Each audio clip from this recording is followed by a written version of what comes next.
উন্নত চিকিৎসার জন্য বেগম জিয়াকে লন্ডনের উদ্দেশ্যে নিয়ে যাওয়া হবে কাতার এয়ারলাইন্সের মাধ্যমে। আজকে বেগম জিয়ার ব্যক্তিগত চিকিৎসক এজেড জাহিদ তিনি কিন্তু একটু আগে সংবাদ সম্মেলনের মাধ্যমে জানিয়েছেন তার শারীরিক অবস্থার যে অপরিবর্তনীয় সে বিষয়ে কিন্তু তিনি কথা বলেছেন এবং অভ্যন্তরীণ সব বিষয়ে জানিয়েছেন। টানা 12 দিন ধরে এই এভার কেয়ার হসপিটালে চিকিৎসাধীন অবস্থায় রয়েছেন বিএনপির চেয়ারপারসন বেগম খালেদা জিয়া। তার শারীরিক অবস্থার অবনতি হওয়ায় তাকে লন্ডনের উদ্দেশ্যে নিয়ে যাওয়া হবে আজকে মধ্যরাতে অথবা আগামীকাল প্রথম প্রহরে।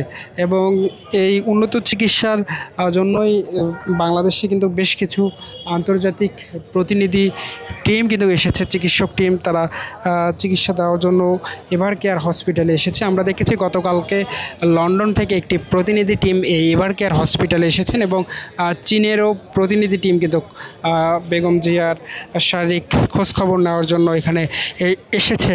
এবং সর্বশেষ মেডিকেল বোর্ড গঠন করে ম্যাডাম জিয়ার যে সর্বশেষ পরিস্থিতি সেটিকে পর্যবেক্ষণ করার জন্য তাকে লন্ডনের উদ্দেশ্যে নিয়ে যাওয়া হবে।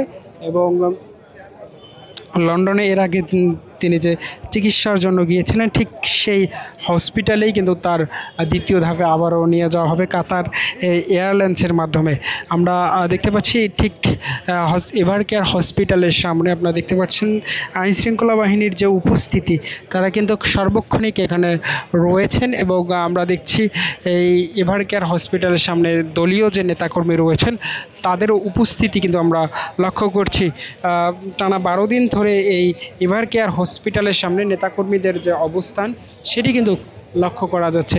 বিভিন্ন পর্যায়ে এবং বিভিন্ন ইউনিটের নেতাকর্মীরা আসছেন এবং তাদের যে দলীয় নেতাকর্মী দলের চেয়ারপারসন তার শারীরিক খোঁজ খবর নেওয়ার জন্যই কিন্তু তারা এখানে আসছেন বলে তারা জানিয়েছেন।